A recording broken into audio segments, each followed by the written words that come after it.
আমাদের নবী সাল্লাল্লাহু আলাইহি ওয়াসাল্লামের খুসুসি আমল বলুন দেখি।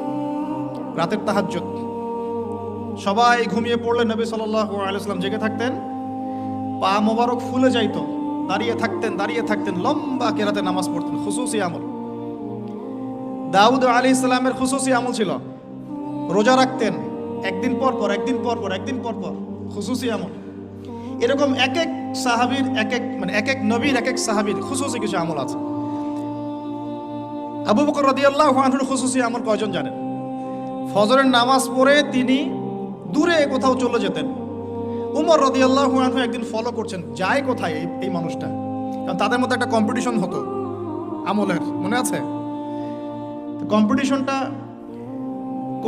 কোন দিন উমর রাদিয়াল্লাহু আনহু বুঝলেন যে আবু বকর রাদিয়াল্লাহু আনহু অগ্রগামী? এটাও বলে দেই, তাবুকের যুদ্ধে। কোন যুদ্ধে?